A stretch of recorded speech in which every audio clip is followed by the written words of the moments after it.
Hello students, welcome to our YouTube channel. CGL exams tier 1 நாளைக்கு start ஆகுது. இந்த எக்ஸாம்ஸ்க்கான last minute tips என்ன எக்ஸாம்ஸ்ல பண்ணணும், என்ன பண்ணக்கூடாதுங்கிற கம்ப்ளீட் இன்ஃபர்மேஷன் தான் நாம இந்த வீடியோல பார்க்க போறோம்.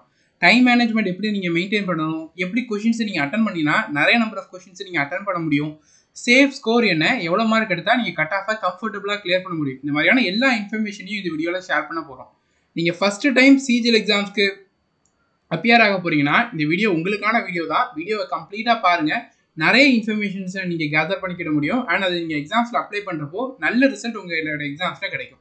ஸோ CGL எக்ஸாம்ஸ் பார்த்தீங்கன்னா நாளைக்கு ஸ்டார்ட் ஆகுது. அட்மிட் கார்டை பார்த்தீங்கன்னா SSC ரிலீஸ் பண்ணிட்டாங்க. உங்களோட அட்மிட் கார்டு என்னைக்கு வருதுன்றத இந்த சார்ட்ல இருந்து நீங்க தெரிஞ்சுக்கிட முடியும். ஸோ உங்க அட்மிட் கார்டு என்னைக்கு ரிலீஸ் ஆகுதோ அப்போ அட்மிட் கார்டை டவுன்லோட் பண்ணிக்கோங்க. எப்படி டவுன்லோட் பண்றது, எக்ஸாம்ஸ்க்கு என்ன ட்ரெஸ் கோடு, எக்ஸாம்ஸ்க்கு என்னென்ன டாக்குமெண்ட்லாம் கொண்டு போகணும், எக்ஸாம்ஸ்க்கு என்னென்ன அலோவ் பண்ணுவாங்க, என்ன அலோவ் பண்ண மாட்டாங்க, அட்மிட் கார்டு எப்படி டவுன்லோட் பண்ணுறது, இந்த மாதிரியான எல்லா இன்ஃபர்மேஷனையுமே இந்த வீடியோவில் நம்ம ஷேர் பண்ணியிருக்கோம். இந்த வீடியோக்கான லிங்க் மேலே ஐகார்ட்லையும் கீழே டிஸ்கிரிப்ஷன்லையும் நம்ம ப்ரொவைட் பண்ணியிருக்கோம். அட்மிட் கார்டு இன்னும் டவுன்லோட் பண்ணாதவங்க, என்ன கொண்டு போகணும் கொண்டு போகக்கூடாதுன்னு தெரியாதவங்க இந்த வீடியோ பாருங்கள். உங்களுக்கான டவுட்ஸ் எல்லாமே கிளியர் ஆகிடும். ஸோ ஃபர்ஸ்ட்டு CGL 2024 எக்ஸாம்ஸ்க்கு அப்பியர் ஆக எல்லா ஸ்டூடெண்ட்டுக்குமே பார்த்தீங்கன்னா ஆல் தி பெஸ்ட். நீங்கள் இவ்வளோ நாள் போட்ட ஹார்ட் ஒர்க் எல்லாத்துக்குமே பார்த்தீங்கன்னா நல்ல ரிசல்ட் கிடைக்கும். பேப்பர் ரொம்ப டஃப்பாக இருக்குமா, இல்லை பேப்பர் ரொம்ப டிஃபிகல்ட்டாக இருக்குமா, ஃபர்ஸ்ட் டைம் அட்டன் பண்ண போகிறேன், இந்த மாதிரி இஷ்யூ இருக்கிறவங்க ஒரு விஷயத்தை நல்லா நோட் பண்ணிக்கோங்க. பேப்பருங்கிறது ப்ரீவியஸ் இயர் லெவலுக்கு தான் இருக்கும். ப்ரீவியஸ் இயர் கொஷின்ஸை நல்லா ப்ராக்டிஸ் பண்ணியிருக்கீங்க, இல்லை ப்ரீவியஸ் இயர் மார்க் டெஸ்ட் போட்டிருக்கீங்க, இல்லை ப்ரீவியஸ் இயரை பேஸ் பண்ணி கிளாஸஸ் அட்டன் பண்ணி படிச்சிருக்கீங்கன்னா நீங்கள் கவலைப்பட வேண்டாம். உங்களுக்கு பேப்பர் லெவலுங்கிறது ஈஸியாக தான் இருக்கும். ஓகேவா? ஸோ நீங்கள் மார்க் டெஸ்ட்டில் எடுத்த மார்க்கை விட 10% மார்க்கை நீங்கள் எக்ஸாம்ஸ் அதிகமாக தான் எடுப்பீங்க. அந்த அளவுக்கு தான் பேப்பர் இருக்கும். ஒரு விஷயத்த நல்லா ஞாபகம் வச்சுக்கோங்க, எக்ஸாம்ஸை காமாக அட்டன் பண்ணுங்க. எந்த ஏரியாவில் நீங்கள் ரொம்ப ஸ்ட்ராங்கோ அதை ஃபர்ஸ்ட் அட்டன் பண்ணுங்க. கான்ஃபிடென்ட் பில்ட் ஆகும். அதே நேரத்தில் வீட்டில் வச்சு மார்க் டெஸ்ட் போடுறப்போ நீங்கள் எப்படி அட்டன் பண்ணுவீங்களோ, என்ன ப்ரொசீஜரை ஃபாலோ பண்ணுவீங்களோ, எந்த ஆர்டரில் அட்டன் பண்ணுவீங்களோ, என்னென்ன விஷயத்த ஃபாலோ பண்ணுவீங்களோ அதே இதை தான் நீங்கள் எக்ஸாம்ஸ்க்கும் நீங்கள் செய்யணும். ஓகேவா? எந்த ஒரு புது விஷயத்தையுமே அப்ளை பண்ணாதீங்க. ஏன்னா புது விஷயம் ரொம்ப புதுசாக ஏதாவது விஷயத்த அன்னைக்கு ட்ரை பண்ணி பார்க்குறீங்கன்ற வச்சுக்கோங்களேன், அதுவே உங்களுக்கு மிகப்பெரிய ப்ராப்ளமாக வந்து முடிஞ்சிடும். ஸோ அதனால் இந்த வீடியோவில் ஷேர் பண்ணக்கூடிய விஷயத்தையுமே 1லேருந்து 2 மார்க் டெஸ்ட் போட்டு அதை ஓரளவுக்காட்டு நீங்கள் ப்ராக்டிஸ் பண்ணிவிட்டு அதுக்கப்புறம் எக்ஸாம்ஸில் அப்ரோச் பண்ணுங்கள், பெஸ்ட்டாக இருக்கும். இந்த வீடியோ பார்த்துட்டு இம்மீடியட்டாக ஒரு ரியல் எக்ஸாம்ஸில் பண்ணிங்கன்னா ஒரு சில சமயத்தில் பிரச்சனை வரும். ஓகேவா? அதை மட்டும் ரொம்ப நல்லா மைண்டில் வச்சுக்கோங்க. ஸோ இது ரொம்பவே சிம்பிளாக எப்படி அட்டன் பண்ணுறதுன்னு தான் ஷேர் பண்ண போகிறோம். ஒரு டைமாவது ஒரு மார்க் டெஸ்ட்டாவது இந்த வீடியோவில் சொல்லக்கூடிய விஷயத்த ஃபாலோ பண்ணுங்கள். நல்ல மார்க் இம்ப்ரூவ்மெண்ட்டை நீங்கள் எந்த ஒரு எக்ஸ்ட்ரா எஃபர்ட்டும் போடாமல் பார்க்க முடியும். ஸோ ஃபஸ்ட்டு எக்ஸாம் டேட் டிப்ஸை பற்றி பார்த்துக்கலாம். எக்ஸாம்ஸ்க்கு ரிப்போர்ட்டிங் டைமுக்கு முன்னாடி போகிற மாதிரி பார்த்துக்கோங்க. இல்லைனா க்ளோசிங் டைமுக்கு முன்னாடியாவது எக்ஸாம் சென்டரை ரீச் பண்ணிடுங்க. எக்ஸாம்ஸ்க்கு என்னென்ன கொண்டு போகணும்னு நம்ம ஆல்ரெடி இந்த வீடியோவில் உங்களுக்கு ஷேர் பண்ணியிருக்கோம். அந்த வீடியோ பார்த்துட்டு அந்த டாக்குமெண்ட்ஸு இது எல்லாத்தையுமே 1 டே பிஃபோராகவே ரெடி பண்ணி வச்சுருங்க. உங்கள் எக்ஸாம் சென்டர் என்னன்றதை அட்மிட் கார்டில் மென்ஷன் பண்ணியிருப்பாங்க. அதுக்கு என்னென்ன டிரான்ஸ்போர்ட் ஃபெசிலிட்டிலாம் இருக்கோ அதெல்லாம் தெரிஞ்சு வச்சுக்கிட்டு எப்போ கிளம்புனா கரெக்டாக இருக்கும் எக்ஸாம் சென்டர் ரீச் ஆகுறதுங்கிறத ரொம்ப நல்லா பிளான் பண்ணி வச்சுக்கோங்க. இது எல்லாமே 1 டே 2 டே பிஃபோராகவே ரெடி பண்ணி வச்சுக்கோங்க. ரொம்ப முக்கியமானது பார்த்தீங்கன்னா ஷிஃப்ட் 1 ஆஸ்பிரண்ட்டுக்கு தான். ஏன்னா ஷிஃப்ட் 1ங்கிறது சீக்கிரமாக காலையில் ஸ்டார்ட் ஆகும். ஆனால் நிறைய எக்ஸாம் சென்டருங்கிறது 2 டிஸ்ட்ரிக்ட் தள்ளி போட்டிருப்பாங்க. ஸோ ட்ராவலுக்குங்கிறது டைம் எடுக்கும். ஓகேவா? ஸோ அதனால் உங்களால் ஃபஸ்ட்டு ஷிஃப்ட்டுக்கான ரிப்போர்ட்டிங் க்ளோசிங் டைமுக்கு முன்னாடி உங்களால் ரீச் ஆக முடியாது. க்ளோசிங் டைமுக்கு முன்னாடி நீங்கள் போய் சேரலைன்னா க்ளோசிங் டைமுக்கு அப்புறம் போனீங்கன்னா உங்களை எக்ஸாம் சென்டருக்குள்ளே அலோவ் பண்ண மாட்டாங்க. காரணம் நிறைய செக்கிங் ப்ராசஸ்ஸு, நிறைய என்ட்ரி, பயோமெட்ரிக் இதெல்லாம் இருக்கும். அதை அந்த கிவன் டைமுக்குள்ளே பண்ண முடியாதுங்கிறதுனால க்ளோசிங் டைமுக்கு அப்புறம் போகிறவங்கள பார்த்தீங்கன்னா சென்டருக்குள்ளே அலோவ் பண்ண மாட்டாங்க. ஸோ ஃபஸ்ட்டு ஷிஃப்ட் எழுதுறவங்க உங்கள் எக்ஸாம் டைமிங்க்கு ரிப்போர்ட்டிங் அண்ட் க்ளோசிங் டைமுக்கு முன்னாடி ரீச் ஆக முடியாதுன்ட்டு உங்களுக்கு தெரியுதுன்னா 1 டே பிஃபோராகவே எக்ஸாம் சென்டருக்கு போயிருங்க. போய் அங்கே ரூம் எடுத்து ஸ்டே பண்ணிவிட்டு கரெக்டான டைமுக்கு எக்ஸாம் சென்டர் ரீச் ஆயிருங்க. ஏன்னா நீங்கள் 1 இயர் 2 இயர் போட்ட ஹார்ட் ஒர்க் எல்லாமே இந்த ஒரு டேக்காக தான். ஸோ இதை வேஸ்ட் பண்ணிடாதீங்க. இது ரொம்ப ரொம்ப மைண்டில் வச்சுக்கோங்க. இவ்வளோ தான் எக்ஸாம் டிப்பு. ரிலாக்ஸாக இருங்க, நல்லா தூங்கிட்டு எக்ஸாம் சென்டருக்கு போங்க, லைட்டான ஃபுட் எடுத்துக்கோங்க. இதெல்லாம் பேசிக்கான விஷயங்கள். இந்த 3 பாயிண்ட் ரொம்ப ரொம்ப இம்பார்ட்டன்ட். ஓகே, ஸோ இப்போ எக்ஸாமுடைய டைம் மேனேஜ்மெண்ட் பற்றி பார்க்கலாம். உங்களுக்கு எக்ஸாம்ஸில் பார்த்தீங்கன்னா பென் அண்ட் பேப்பர் தந்த உடனே இமீடியட்டாக ஆல்ஃபாபெட்ஸு அண்ட் ட்ரிகனாமெட்ரி டேபிள் வேறு ஏதாவது உங்களுக்கு தேவை, நீங்கள் மார்க் டெஸ்ட் போகிறப்போ இதெல்லாம் எழுதிட்டு தான் மார்க் டெஸ்ட்டே ஸ்டார்ட் பண்ணுவீங்கன்னா அதை ஃபஸ்ட்டு எழுதிருங்க. இது எக்ஸாம் எழுதுறது அலௌடு தான். பேப்பர் கொடுத்தா எழுதிக்கலாம். ஏன்னா அவங்க தர பேப்பரில் தான் நீங்கள் எழுதுறீங்க. ஸோ அதனால் இதை எழுதி வச்சுக்கிறதுனால உங்களுக்கு ஒரு 1லேருந்து 2 மினிட் பார்த்தீங்கன்னா உங்களுக்கு சேவ் ஆகும். இதை கட்டாயமாக ரைட் பண்ணி வச்சுக்கோங்க. எக்ஸாம் ஸ்டார்ட் ஆனோன்னு இது பண்ணிங்கன்னா 1 or 2 மினிட் வேஸ்ட் ஆகும். அந்த 1 or 2 மினிட்ல பார்த்தீங்கன்னா நீங்கள் ஒரு 4லேருந்து 5 கொஷின்ஸை எக்ஸ்ட்ரா அட்டன் பண்ணுறது பார்த்தீங்கன்னா உங்களுக்கு ஸ்பாயில் ஆகும். ஸோ அதனால் இதை நல்லா மைண்டில் வச்சுக்கோங்க. டைம் மேனேஜ்மெண்ட் என்னால் கீப் அப் பண்ண முடியல, என்னால் நிறைய கொஷின்ஸை பார்க்கறதுக்கு முன்னாடியே டைம் சீக்கிரம் முடிஞ்சிட்டுன்னு சொல்கிறவங்க இந்த டைமை ஸ்டாண்டர்டாக ஃபாலோ பண்ணுங்கள். ரீசனிங்க்கு 15 மினிட் நீங்கள் ஸ்பெண்ட் பண்ணணும், இங்கிலீஷ்க்கு 12 மினிட்டு, ஜென்ரல் அவேர்னஸ்க்கு 5 மினிட்டு, மேக்ஸுக்கு 20 மினிட். இதில் ஒவ்வொரு செக்ஷன்லையும் எக்ஸ்ட்ரா டைம் சேவ் ஆகும் பார்த்தீங்களா. அதாவது ரீசனிங்கில் 50 மினிட் கொடுத்துருக்கோம். நீங்கள் தெரிஞ்ச கொஷின் எல்லாத்தையுமே 12 மினிட்ல சால்வ் பண்ணிட்டீங்கன்னு வச்சுக்கோங்க. ரிமைனிங் 3 மினிட்டை பார்த்தீங்கன்னா நீங்கள் லாஸ்ட்டாக ஏதாவது கொஷின் ட்ரை பண்ணி பார்க்கறதுக்கு, இல்லைனா மார்க்கெட் ஃபார் ரிவ்யூ கொடுத்துட்டு ரொம்ப டைம் டேக்கனாக இருக்கும் அந்த கொஷின் ட்ரை பண்ணுறதுக்கு அதுக்கு நீங்கள் யூஸ் பண்ணிக்கலாம் ஒவ்வொரு செக்ஷன்லையும். ஓகேவா, 1 மினிட் நீங்கள் கட்டாயமாக இந்த 4 சப்ஜெக்ட்லையுமே கரெக்டான டைம் ஸ்பெண்ட் பண்ணி முடிச்ச உடனே இமீடியட்டாக 1 மினிட் என்ன பண்ணணும்னா 100 கொஷினும், அதாவது அன்அட்டெம்ப்ட் கொஷின் இருக்கும் தெரியுமா. அதாவது ரீசனிங்கில் 25 கொஷின் இருக்குது, நீங்கள் ஒரு 20 கொஷின் அட்டன் பண்ணிட்டீங்க. அந்த 5 கொஷினையுமே ஒரு டைம் செக் பண்ணிடுங்க. இந்த 5 கொஷினில் எதை நம்மளால் சால்வ் பண்ண முடியும், எதை நம்மளால் சால்வ் பண்ண முடியாதுன்றதை ஒரு டைம் செக் பண்ணுங்கள். ஏன்னா எக்ஸாம் ப்ரெஷரில் நிறைய பேர் வீட்டில் வச்சு மொபைல்லையும் பிசி லேப்டாப்லையும் மார்க் டெஸ்ட் போட்டிருப்பீங்க. நிறைய பேர் பிசியில் மார்க் டெஸ்ட் போட்டுருக்கிறதுக்கு வாய்ப்பு கம்மி. ஸோ அதனால் என்ன ஆகுனா மவுஸ் ஃபஸ்ட் டைம் நீங்கள் யூஸ் பண்ணுறதுனால நீங்கள் தெரியாமல் 2 டைம் கிளிக் பண்ணிடுவீங்க. 2 டைம் கிளிக் பண்ணுறதுனால என்ன ஆகுனா நீங்கள் 67th கொஸ்டின் அட்டன் பண்ணியிருப்பீங்க. ஓகேவா, ஸோ 69th போயிடும், 68 நீங்கள் பார்த்துருக்க கூட மாட்டீங்க, டபுள் கிளிக் பண்ணியிருப்பீங்க, அது உங்களுக்கு கான்சியஸாகவும் இருந்திருக்காது. ஆன்சர் கீ வரப்போ பார்ப்பீங்க இந்த கொஷின் வெரி சிம்பிள் கொஷினாக இருக்கும். ஸோ அதனால் இந்த மாதிரியான பிரச்சனைகள் நிறைய பேருக்கு நடக்கும். அது பிரச்சனை இல்லை. நீங்கள் என்ன பண்ணுங்கன்னா இந்த ஒவ்வொரு செக்ஷனையும் இந்த குறிப்பிட்ட டைம் ஸ்பெண்ட் பண்ணி முடிச்சதுக்கு அப்புறமா 1 மினிட் பார்த்தீங்கன்னா அன்அட்டெம்ப்ட் பண்ண கொஷின் எல்லாத்தையுமே ஏதாவது நம்ம தெரியாமல் விட்டுருக்கோமான்றதை மட்டும் ஒரு டைம் செக் பண்ணிக்கோங்க. அண்ட் இதில் ரிமைனிங் இருக்கக்கூடிய டைமு அண்ட் இது ஒரு 7 மினிட் ப்ளஸ் அந்த ரிமைனிங் மினிட் எல்லாமே சேர்த்து லாஸ்ட் ஒரு இது ஒரு ஸ்டாண்டர்டாக 7 மினிட் வச்சுருக்கோம். இதில் நீங்கள் ஒரு 3 மினிட் சேவ் பண்ணுறீங்க, இதில் ஒரு 2 மினிட் சேவ் பண்ணுறீங்க, இதில் 1 மினிட் சேவ் பண்ணுறீங்கன்னா அது எல்லா டைமும் சேர்த்து ஒரு 10+ மினிட் பார்த்தீங்கன்னா நீங்கள் ஏதாவது கொஷின் ட்ரை பண்ணி பார்க்கணும், இல்லை ஏதாவது கொஷின் டைம் டேக்கனாக இருக்கிறதுனால நான் ஸ்கிப் பண்ணியிருக்கேன் அந்த மாதிரியான கொஷின்லாம் இந்த டைமில் நீங்கள் இது பண்ணுற மாதிரி இருக்கும். இதுதான் ஸ்டாண்டர்டான டைம் மேனேஜ்மெண்ட்டுக்கானது. இது நீங்கள் ஃபாலோ பண்ணுறப்போ நிறைய கொஷின்ஸ் அட்டன் பண்ண முடியும். ஏன் டைம் மேனேஜ்மெண்ட்டை ரொம்ப ரொம்ப ஸ்ட்ரிக்டாக ஃபாலோ பண்ணணும்னு சொல்கிறோன்னா, சில சமயங்களில் பார்த்தீங்கன்னா உங்களுக்கு ரீசனிங் பார்த்தீங்கன்னா 25 கொஷினுமே ஈஸியாக கேட்பாங்க. ஆனால் என்ன ஒரு பிரச்சனை இருக்குன்னா அந்த 25 கொஷினுக்குமே பார்த்தீங்கன்னா டைம் டேக்கனாக இருக்கும். அதாவது ரொம்ப டைம் எடுத்து சால்வ் பண்ணுற மாதிரி இருக்கும். அதாவது யூஸ்வலாக ஒரு 30 செகண்ட்ஸில் சால்வ் பண்ண வேண்டிய கொஷின் கொடுக்க வேண்டிய இடத்துல சில சமயம் 1 மினிட் சால்வ் பண்ண வேண்டிய கொஷினாக கொடுப்பாங்க. நீங்கள் ஃபஸ்ட் டைம் எக்ஸாம் அப்பியர் ஆகுறீங்க, ஸோ உங்களுக்கு அந்த கான்ஃபிடென்ட் இருக்கும். ஸோ எல்லாமே தெரிஞ்ச கொஷினுங்கிறதுனால நீங்கள் 25 கொஷினை 25லேருந்து 30 நிமிஷம் சால்வ் பண்ணுவீங்க. அது உங்களுக்கு தெரியவே தெரியாது. ஃபைனலாக நீங்கள் டைமை பார்ப்பீங்க, பேலன்ஸ் 30 மினிட் தான் இருக்கும். இதில் எக்ஸாம் நீங்கள் ஃபஸ்ட் டைம் அட்டன் பண்ணுறீங்கன்றதுனால எக்ஸாம் ப்ரெஷரில் டைம் ரொம்ப ஃபாஸ்ட்டாகவும் ஓடும். ஸோ நீங்கள் 30 மினிட்ல ரிமைனிங் செக்ஷன் எல்லாமே அட்டன் பண்ணணும். ஸோ இந்த 30 மினிட்ல எல்லாத்தையுமே அட்டன் பண்ணுறதுங்கிறது அந்த அளவுக்கு பாசிபிளான்னு கேட்டிங்கன்னா கம்மி தான். ஸோ அதனால் நீங்கள் நிறைய செக்ஷனை ஸ்கிப் பண்ண வேண்டியதாக இருக்கும். மேக்ஸில் 25ல் 20 கொஷின் உங்களுக்கு தெரிஞ்சாலும் நீங்கள் 10 கொஷின் தான் சால்வ் பண்ணுறதுக்கு டைம் இருக்கும். 10 கொஷினை ஸ்கிப் பண்ணுற மாதிரி இருக்கும், அட்டன் பண்ண முடியாத டைம் முடிஞ்சிடும். ஸோ 10 கொஷின் அட்டன் பண்ணால் 20 மார்க் வர வேண்டிய இடத்துல உங்களுக்கு வராமல் போகிறதுக்கு வாய்ப்பு இருக்குது, கட் ஆஃப் கிளியர் பண்ண முடியாமல் போகிறதுக்கும் வாய்ப்பு இருக்குது. அதனால தான் டைமை எப்போவுமே ஸ்ட்ரிக்டாக ஃபாலோ பண்ணிக்கோங்க. 15 நிமிஷத்தில் உங்களால் 18லேருந்து 20 கொஷின் தான் சால்வ் பண்ண முடியும்னா இம்மீடியட்டாக அந்த 5 கொஷின்ஸை லாஸ்ட்டாக செக் பண்ணிக்கலாம், அடுத்த செக்ஷனுக்கு மூவ் ஆகிடுங்க. அட்டன் பண்ணுறப்போ பார்த்தீங்கன்னா ஸ்ட்ராங் ஏரியாவிலேருந்து ஸ்டார்ட் பண்ணுங்கள். இதுதான் டைம் மேனேஜ்மெண்ட்டை பற்றி. இப்போ டீட்டெயிலாக கொஷின்ஸ் எப்படி அட்டன் பண்ணுறது, நான் எப்படி நிறைய கொஷின் அட்டன் பண்ணுறது, என்ன மெத்தட் ஃபாலோ பண்ணுறது. ஓகே, ஸோ உங்களோட இன்டர்ஃபேஸ் இப்படி தான் இருக்கும். எக்ஸாம்ஸில் உங்களுடைய ஃபோட்டோ இருக்கும், இங்கே டைமிங்கிறது ஓடும், இங்கே நீங்கள் செக் பண்ணிக்கிட முடியும். ஸோ இதில் பார்த்தீங்கன்னா ஃபஸ்ட் ரீசனிங் இருக்கும், அடுத்தது ஜென்ரல் அவேர்னஸ் இருக்கும், அதுக்கப்புறம் பார்த்தீங்கன்னா மேக்ஸ் இருக்கும், அதுக்கப்புறம் பார்த்தீங்கன்னா இங்கிலீஷும் இருக்கும். ஓகேவா, ஸோ இதில் பார்த்தீங்கன்னா உங்களுக்கு நீங்கள் எந்த செக்ஷன் வேணாலும் ஃபஸ்ட் அட்டன் பண்ண முடியும். உங்களுடைய ஸ்ட்ராங் ஏரியா எதுவோ, நீங்கள் மார்க் டெஸ்ட் போடுறப்போ எந்த செக்ஷன்ல இருந்து ஸ்டார்ட் பண்ணி பழகி இருக்கீங்களோ அதே இதை நீங்கள் ஃபாலோ பண்ணுங்க. ஓகேவா, ஓகே. ஸோ இதில் உங்களுக்கு 25 கொஷின் இருக்கும். நீங்கள் அட்டன் பண்ணி ஆன்சர் பண்ண கொஷினுக்கு க்ரீன் கலரில் மாறும், அட்டன் பண்ணாத கொஷினுக்கு ஸ்கிப் பண்ண கொஷினுக்கு ரெட் கலரில் மாறும். நீங்கள் இப்போ ஃபர்ஸ்ட் கொஷின், இந்த கொஷின் என்னால் சால்வ் பண்ண முடியும் ஆனால் ரொம்ப டைம் எடுக்கிறதா இருக்குது அப்படின்னா இந்த கொஷினை பார்த்தீங்கன்னா மார்க்டு ஃபார் ரிவ்யூ கொடுத்துருங்க. மார்க் ஃபார் ரிவ்யூ கொடுத்தா என்ன அட்வான்டேஜ்னா, நீங்கள் இந்த 25 கொஷின் 15 நிமிஷத்தில் ஒரு 20 ரீசனிங் கொஷின் சால்வ் பண்ணிட்டீங்க. 5 கொஷினில் பார்த்தீங்கன்னா 3 கொஷின் பார்த்தீங்கன்னா மார்க்டு ஃபார் ரிவ்யூ கொடுத்துருக்கீங்கன்னு வச்சுக்கோமே. நீங்கள் அடுத்தடுத்த செக்ஷன் அட்டன் பண்ணி முடிச்சுட்டு ஃபைனலாக ஒரு 10 மினிட் இருக்குன்னா நீங்கள் என்ன பண்ணலான்னா, இப்போ ரீசனிங்கில் நம்ம கொஷின் விட்டோம்ல அந்த கொஷின் அட்டன் பண்ணலான்ட்டு உங்களுக்கு தோன்றப்போ ரீசனிங் வர்றப்போ எதுன்ட்டு ஹைலைட் பண்ணி காமிக்கிறதுக்கு இந்த மார்க் ஃபார் ரிவ்யூங்கிறது ரொம்ப ரொம்ப ஹெல்ப்ஃபுல்லானதாக இருக்கும். அதனால ஒவ்வொரு கொஸ்டின் பார்க்குறப்போ ஒரு கொஸ்டின் ரொம்ப டைம் எடுக்கும். ஆனால் என்னால் சால்வ் பண்ண முடியும்னா அந்த கொஸ்டினுக்கு எல்லாமே மார்க்டு ஃபார் ரிவ்யூன்னு கொடுத்து வச்சுக்கோங்க.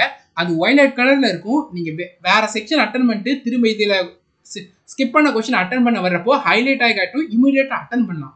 ஒருவேளை நீங்கள் இந்த மார்க்டு ஃபார் ரிவ்யூ கொடுக்காம விட்டீங்கன்னா என்ன ஆகும்னா, நீங்கள் இந்த 25 கொஸ்டின் இருக்குது, 20 கொஸ்டின் 5 கொஸ்டின் வந்து நீங்கள் லேட்டர் அட்டன் பண்ணலாம், ஸ்கிப் பண்ணியிருக்கீங்க, ரெட் கலரில் இருக்குது. ஆனால் லாஸ்ட் ஒரு 2 மினிட் தான் இருக்குன்னா நீங்கள் அட்டன் பண்ண வேண்டிய கொஸ்டின் எதுங்கிறது தெரியாது. அதை தேடுறதுக்கு ஒரு 30 செகண்ட்ஸ் எடுத்துட்டுன்னு வச்சுக்கோங்க. அந்த 30 செகண்ட் வேஸ்ட் தானே. அது வரக்கூடாதுங்கிறதுக்காக தான் இந்த ஒரு இதை சொல்கிறோம். மார்க் ஃபார் ரிவ்யூ கட்டாயமாக யூஸ் பண்ணணும். ஓகே, எக்ஸாம்ஸில் எப்படி கொஸ்டின் அட்டன் பண்ணுறதுன்றதை பார்க்கலாம். உங்கள் எல்லாருக்குமே முதல்ல நீங்கள் 2 பாயிண்ட்டை ரொம்ப நல்லா ஞாபகம் வச்சுக்கணும். ஃபஸ்ட்டு பாயிண்ட்டுங்கிறது, உங்களுக்கு தெரிஞ்ச கொஸ்டின் எதையுமே அட்டன் பண்ணாமல் வந்துடாதீங்க. தெரியாத கொஸ்டின் எதையுமே அட்டன் பண்ணிடாதீங்க. ஜஸ்ட் லைக் தட்டு நான் ஃப்ளூக்கில் போடுறேன், இது இருக்குன்னு தோணுது, அந்த மாதிரி எதையுமே அட்டன் பண்ணாதீங்க. ஏன் சொல்கிறோன்னா, நீங்கள் ஒரு 80 கொஸ்டின் அட்டன் பண்ணுறீங்க. 70 கொஸ்டின் கரெக்டு, 10 கொஸ்டின் தப்புன்னு வச்சுக்கணுமே. ஸோ இதில் 70 கொஸ்டின்னா 140 மார்க் வரும். 10 கொஸ்டின் தப்புனால 5 மார்க் மைனஸ் ஆகும். ஸோ 135 மார்க்கு உங்களுக்கு வரும்.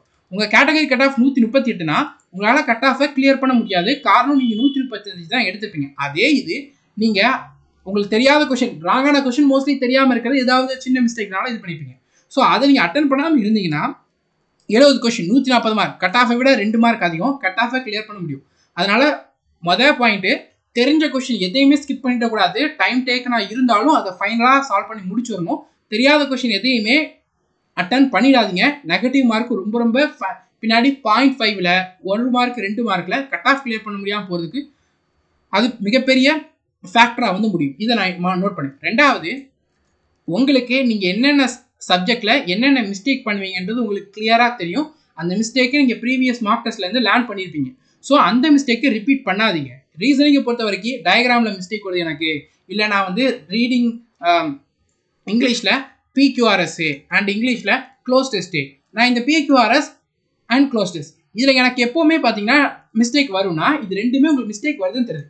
ஸோ இந்த 2 செக்ஷன் அட்டன் பண்ணுறப்ப பார்த்தீங்கன்னா ரொம்ப கேர்ஃபுல்லாக நீங்கள் அட்டன் பண்ணணும். இது ரொம்ப ரொம்ப நல்லா மைண்டில் வச்சுக்கணும். எனக்கு பிக்யூஆர்எஸ்ல தப்பு வருன்றது உங்களுக்கு கிளியராக தெரியுதுன்னா அந்த பிக்யூஆர்எஸ் அட்டன் பண்ணுறப்ப பார்த்தீங்கன்னா என்னென்ன தப்பு பண்ணியிருக்கீங்கன்றத ப்ரீவியஸாகவே தெரியும். அதனால எங்கெங்கே தப்பு வரும்னு தோணுதோ அந்த கொஸ்டின் அட்டன் பண்ணுறப்போ ரொம்ப காமாக கேர்ஃபுல்லாக அட்டன் பண்ணுங்க. உங்களோட மிஸ்டேக் ரொம்ப ரொம்ப கம்மியாகும்.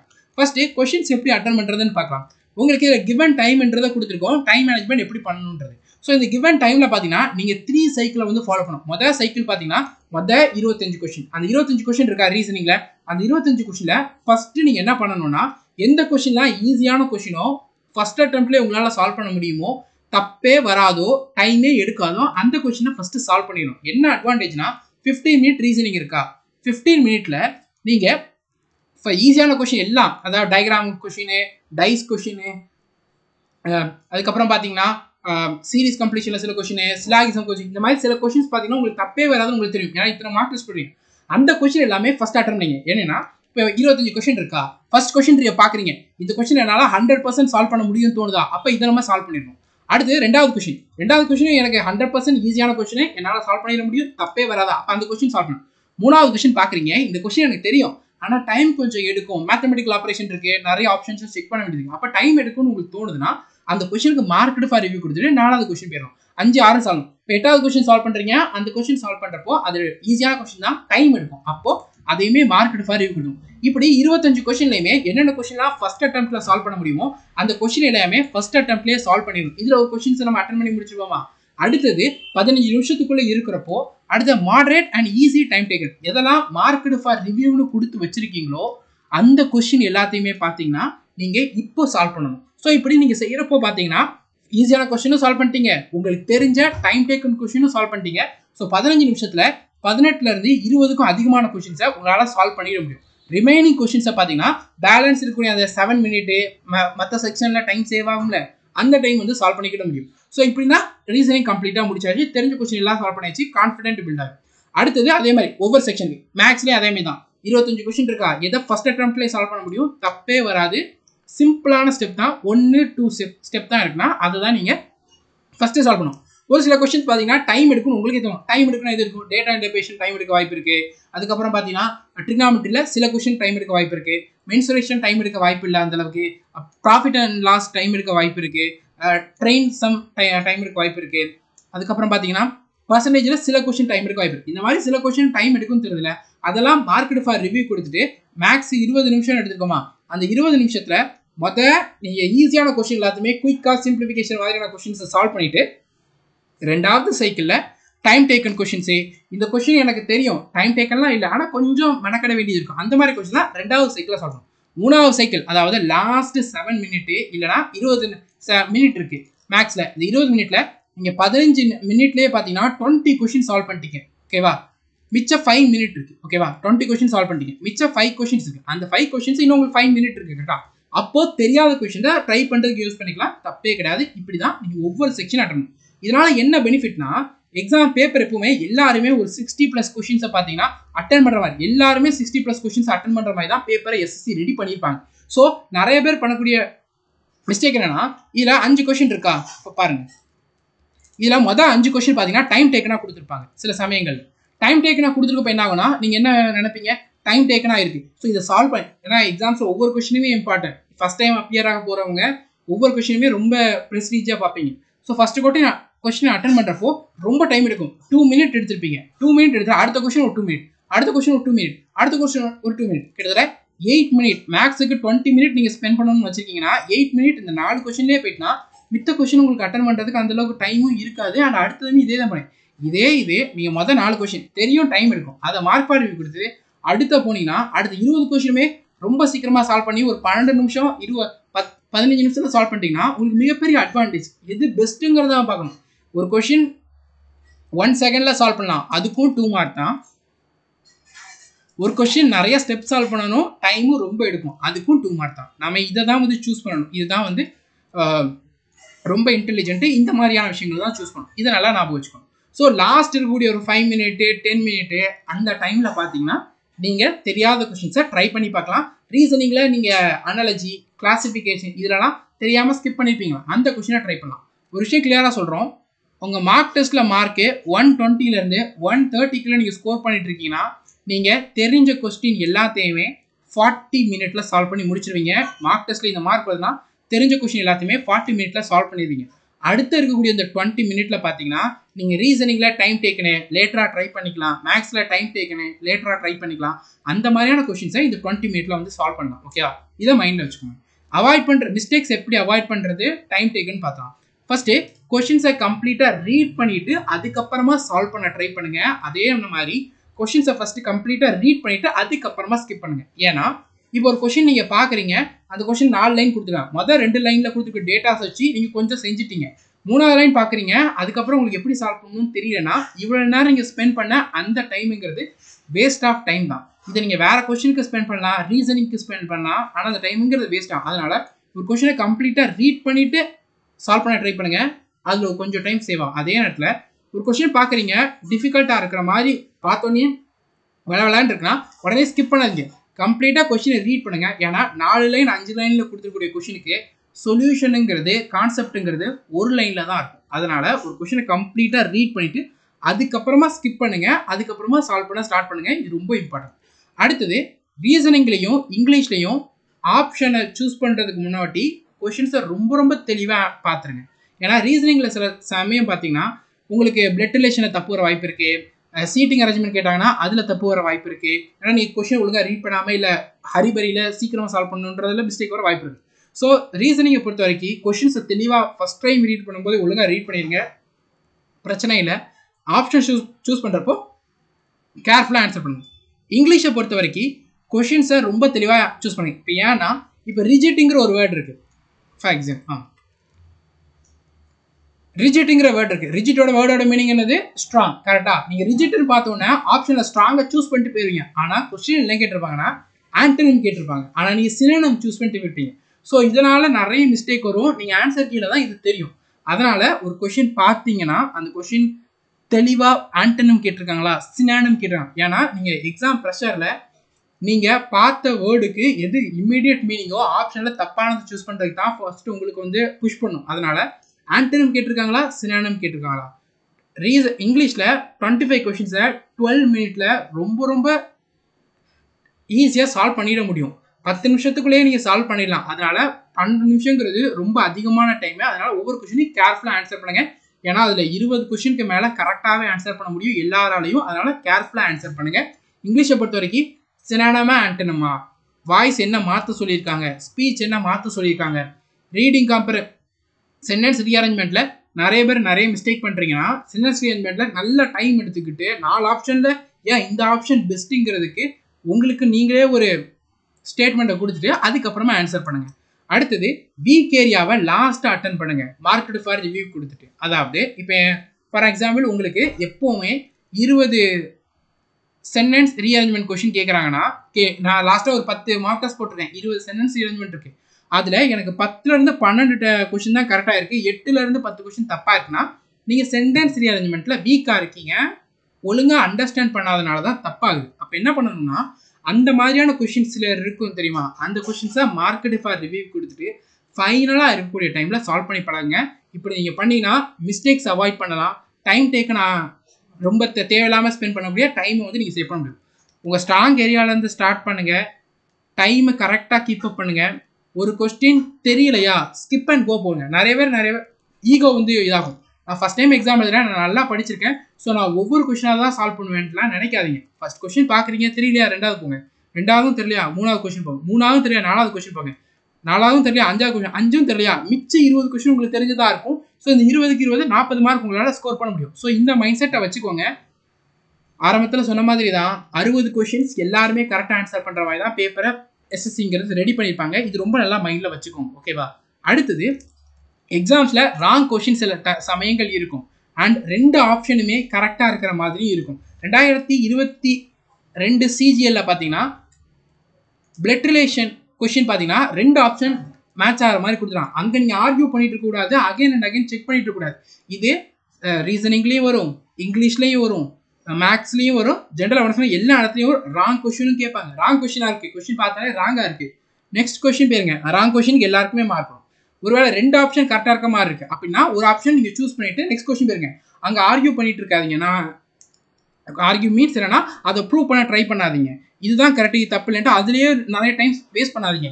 அப்படி 2 ஆப்ஷன் மேட்ச் ஆகிற மாதிரி இருக்கா, உடனே என்ன பண்ணுங்க, கொஸ்டின்ஸை ஒரு டைம் அகைன் ரீட் பண்ணுங்க, நீங்கள் செஞ்ச மெத்தட் கரெக்டாக பாருங்க, அப்படின்னா அதுதான் ஆன்சரு. 2 ஆன்சர் தான், நீங்கள் உங்களுக்கு வந்த ஆன்சர் ஏதோ அதை நீங்கள் சூஸ் பண்ணிட்டு நெக்ஸ்ட் கொஸ்டின் போயிருங்க.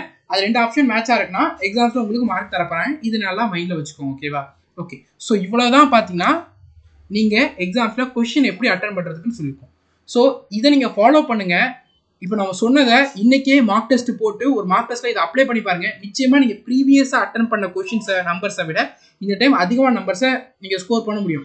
இப்போ உங்களுக்கு ஆலிவ் போர்டில் பார்த்தீங்கன்னா ஒரு ஃப்ரீ டெஸ்ட் அவைலபிளாக இருக்குது, இந்த வீக்குக்கான ஃப்ரீ டெஸ்ட். அதில் இதில் நம்ம ஷேர் பண்ண மெத்தட்ஸ் எல்லாத்தையுமே அப்ளை பண்ணி பாருங்கள். நிச்சயமாக நீங்கள் இதுக்கு முன்னாடி அட்டன் பண்ணிட்டு இருந்த கொஷின் நம்பர்ஸை விட இப்போ அதிகமாக அட்டன் பண்ணுவீங்க, மார்க்ஸும் இம்ப்ரூவ் ஆகும். 2வது, இப்போது மினிமமாக எவ்வளோ கொஷின்ஸ் கரெக்டாக இருக்கணுன்றதை நம்ம இது பண்ணுறோம். ரீசனிங்கில் 22 கொஷின் கட்டாயமாக கரெக்டாக இருக்கணும், ஜென்ரல் அவேர்னஸில் 10 கொஷினுக்கு கட்டாயம் கரெக்டாக இருக்கணும், இங்கிலீஷில் 20 கொஷின் கட்டாயம் கரெக்டாக இருக்கணும், மேக்ஸில் 16 கொஷின் கட்டாயமாக கரெக்டாக இருக்கணும். இந்த மாதிரி இருந்துச்சுன்னா நீங்கள் கட் ஆஃபை ரொம்ப கம்ஃபர்டபுளாக கிளியர் பண்ணிட முடியும். Tier 2க்கு நீங்கள் இமீடியட்டாக ப்ரிப்பேர் பண்ண ஸ்டார்ட் பண்ணிடலாம். இது ஒவ்வொரு கேட்டகரியை பொறுத்தவரை கட் ஆஃப் மாறும். நாம் ஷேர் பண்ணுறது இத்தனை நம்பர் ஆஃப் கொஷின்ஸ் கரெக்டாக ஆன்சர் பண்ணுற மாதிரி பார்த்துக்கோங்க. இதை கரெக்டாக ஆன்சர் பண்ணிட்டீங்கன்னா நீங்கள் 138 140 கிட்ட வர முடியும். ஸோ கட் ஆஃபை கம்ஃபர்டபுளாக கிளியர் பண்ணிட முடியும். நீங்கள் ரிசல்ட் வரைக்கும் அனாலிசிஸ் வரைக்கும் வெயிட் பண்ணணுங்கிற அவசியம் கிடையாது. அதனால் இதை ஷேர் பண்ணுறோம். இப்போது சேஃப் ஸ்கோர் என்னன்றதை பார்த்துலாம். ஸோ நீங்கள் 130லேருந்து 135குள்ளே ஸ்கோர் பண்ணுறீங்கன்னா நீங்கள் கட் ஆஃபை ரொம்ப கம்ஃபர்டபுளாக கிளியர் பண்ணிடலாம். ரிசல்ட்டுக்காக வெயிட் பண்ண வேண்டாம், அனாலிசிஸ் வீடியோக்காக வெயிட் பண்ண வேண்டாம். எக்ஸாம் முடிஞ்சதும் இம்மீடியட்டாக நீங்கள் Tier 2க்கு படிக்க ஸ்டார்ட் பண்ணிடலாம், ஓகேவா? ஸோ யாரெல்லாம் ரொம்ப கம்மியான மார்க் எடுக்கிறாங்களோ அவங்க மட்டும்தான் கட் ஆஃப்காக வெயிட் பண்ணணும், அனாலிசிஸ்க்காக வெயிட் பண்ணணும், டவுட்லேயே இருக்கணும். ஸோ நீங்கள் இந்த 130லேருந்து 135குள்ளே எப்படியாவது ஸ்கோர் பண்ணிவிடுங்க. கட்டாக எந்த ஒரு கன்ஃபியூஷன் டவுட்டுமே இல்லாமல் கட் ஆஃபை கிளியர் பண்ணலாம். ஸோ இது பார்த்தீங்கன்னா உங்களுக்கு ப்ரீவியஸ் இயர் பேஸ் பண்ணி என்ன சேஃப் ஸ்கோர்ன்றதான் நாம் இந்த இடத்துல ஷேர் பண்ணியிருக்கோம். இது கட் ஆஃப் கிடையாது, இது safe score. So 2022 cut off முதல்ல இதை பேஸ் பண்ணி இருக்கும்னா எவ்வளோ வேகன்சி, எவ்வளோ number of student Tier 1 qualify பண்ணுறாங்க, அதை பேஸ் பண்ணி தான் இருக்கும். ஸோ இப்போ 2022 சிஜியில் 36,000 வேகன்சி, 3.6 lakh ஸ்டூடெண்ட்ஸ் குவாலிஃபை பண்ணாங்க Tier 1 1:10ங்கிற ரேஷியோவில். அந்த டைம் இதான் கட் ஆஃப். ஏன் கட் ஆஃப் ரொம்ப கம்மினா அந்த டைம் குவாலிஃபை பண்ண ஸ்டூடெண்ட் அதிகம், அதனால கட் ஆஃப் கம்மி. 2023ல பார்த்தீங்கன்னா வேகன்சி 7859, குவாலிஃபை பண்ணது 71,000 ஸ்டூடெண்ட்ஸ்க்கு அதிகமாக ஒன் ஜாப்புக்கு 1:9 ஸ்கோர் குவாலிஃபை பண்ணாங்க. அப்போ டைம் கட் ஆஃப் இது. ஏன் இந்த டைம் அதிகம்னா குவாலிஃபை பண்ண ஸ்டூடெண்ட் கம்மி. எப்போ குவாலிஃபை பண்ண ஸ்டூடெண்ட் அதிகமாக இருக்காங்களோ, வேகன்சி அதிகமாக இருந்தால் குவாலிஃபை பண்ண ஸ்டூடெண்ட் அதிகமாக இருப்பாங்க. ஸோ குவாலிஃபை பண்ண ஸ்டூடெண்ட் அதிகம்னா கட் ஆஃப் கம்மியாக இருக்கும். வேகன்சி கம்மினா குவாலிஃபை பண்ண ஸ்டூடெண்ட் கம்மி. ஸோ அப்போ கட் ஆஃப்ங்கிறது அதிகமாக இருக்குது. இதான் பேஸ். ரீசெண்டாக சிஹெச்எஸ்ஓட 2024க்கான ரிசல்ட் ரிலீஸ் பண்ணாங்க. அதில் குவாலிஃபை பண்ணதுன்றதை பார்த்தீங்கன்னா கிட்டத்தட்ட 39,000 ஸ்டூடெண்ட் தான். வேகன்சி எவ்வளோ தெரியுமா? 3,787 சம்திங்கிற வேகன்சி தான். ஓகேவா? ஸோ இதில் ஒரு 10 டைம்ஸுங்கிற ஸ்டூடெண்ட்ஸை வந்து கூட்டிகிட்டு போகிறாங்க. 1:10. அப்போ கட் ஆஃப் வந்து 156, 176 வச்சுருந்தாங்க. இது டிஓக்கு, இது பார்த்தீங்கன்னா எல்டிசி அண்ட் ஜேசிக்கு. ஸோ வேகன்சி இந்த டைம் சிஜிஎல்ல ரொம்ப அதிகமாக இருக்குது. இது மிகப்பெரிய அட்வான்டேஜ். 17,727 வேகன்சி இருக்குது. ஸோ நாம் எக்ஸ்பெக்ட் பண்ணுறது 1:9 கூட்டு போகணும்னு வச்சாலுமே 1.5 lakh ஸ்டூடெண்ட்ஸ் கிட்டத்தட்ட பார்த்தீங்கன்னா 1.6 lakh ஸ்டூடெண்ட்டை பார்த்தீங்கன்னா Tier 1 குவாலிஃபை பண்ணுவாங்க. அப்படி குவாலிஃபை பண்ணாங்கன்னா கட் ஆஃப் ரொம்ப ரொம்ப கம்மியாக வரும். இது சேஃப் ஸ்கோர். ஓகேவா? இந்த ஜென்ரலா 135, ஓபிசியா 130, இடபிள்யூஎஸ்ஆ 130, எஸ்சியா 120, எஸ்டியா 120 இந்த மார்க் எடுத்தீங்கன்னா கட் ஆஃபை 100% கிளியர் பண்ணிடலாம். ஆனால் எக்ஸ்பெக்டட் அந்த ரியல் கட் ஆஃப்ங்கிறது இதை விட கம்மியாக தான் இருக்கும். ஏன்னா இவ்வளோ பேர் குவாலிஃபை பண்ணுவாங்க. ஓகேவா? ஸோ இதுங்கிறது நம்ம சேஃப் ஸ்கோராக சொல்கிறோம். இதுக்கு மேலே நீங்கள் எடுக்கணும்னு சொல்கிறோம். இதுக்கு மேலே எடுத்தீங்கன்னா எந்த ஒரு டவுட்டுமே இல்லாமல் கட் ஆஃப் கிளியர் பண்ணிடலாம். Tier 2க்கு கான்ஃபிடென்ட்டாக படிக்க ஸ்டார்ட் பண்ணலாம். ஆனால் கட் ஆஃப் எக்ஸாம் கட் ஆஃப்ங்கிறது இதை விட கம்மியாக தான் வரும். ஓகேவா? இதை மைண்டில் வச்சுக்கோங்க. ஒரு டார்கெட்டுங்கிறது இந்த மார்க் மேலே எடுக்கணும் கட் ஆஃப். ஸோ இதுதான் இந்த வீடியோ. இந்த வீடியோவில் நம்ம ஷேர் பண்ண எல்லா பாயிண்ட்டுமே உங்களுக்கு யூஸ்ஃபுல்லாக இருந்துக்கும் நம்புகிறோம். உங்கள் கான்ஃபிடென்ட்டை பில்ட் பண்ணுறதுலையும், நீங்கள் நிறைய மார்க் எடுக்கிறதுலையும், நிறைய கொஷின்ஸ் அட்டன் பண்ணுறது ஹெல்ப்ஃபுல்லாக இருக்கும் நம்புகிறோம். உங்கள் எல்லாருக்குமே once again all the best. 9th exam எழுதுறவங்க உங்கள் எக்ஸாம் முடிஞ்ச உடனே உங்கள் எக்ஸாம்ஸில் கேட்ட கொஷின்ஸை இந்த மெயில் ஐடிக்கு கட்டாயமாக ஷேர் பண்ணுங்கள். ஸோ அப்கமிங் ஷிஃப்ட்டில் எக்ஸாம் எழுத போகிறவங்களுக்கு அது ரொம்ப ரொம்ப ஹெல்ப்ஃபுல்லானதாக இருக்கும். கரண்ட் அஃபேர்ஸ் எங்கேருந்து கேட்டிருந்தாங்க, எந்த இயர்லாம் கேட்டிருந்தாங்க, மேக்ஸில் என்னதான் புது டாபிக் கேட்டிருந்தாங்களா, இல்லை பழைய ஓல்டு டாபிக்ஸ் அண்ட் ஓல்டு டைப்ஸே தான் இருந்துச்சா, இங்கிலீஷ் எப்படி இருந்துச்சு, ரீசனிங் ஏதாவது புது டாபிக் இருந்துச்சா, இந்த மாதிரியான எல்லா விஷயத்தையுமே ஷேர் பண்ணுங்கள். இன்னொரு விஷயம், இந்த வீடியோவில் நாம் ஷேர் பண்ண இந்த பாயிண்ட்ஸை இன்னையோட ஆலிவ் போர்ட் டெஸ்ட்டில் ட்ரை பண்ணி பார்த்துருங்க. 9th எக்ஸாம் எழுத போகிறவங்க. ஸோ ஒரு ப்ராக்டிஸாக இருக்கும். எக்ஸாம்ஸில் இதை அப்ளை பண்ணுறது ஹெல்ப்ஃபுல்லாக இருக்கும். நிச்சயமாக சொல்கிறோம், இதை நீங்கள் ட்ரை பண்ணுங்கள். இப்போ எவ்வளோ கொஸ்டின் அட்டன் பண்ணிருக்கீங்களோ அதை விட அதிகமான கொஸ்டின் நீங்கள் எக்ஸாம்ஸில் அட்டன் பண்ணுங்க. Thank you students and all the best.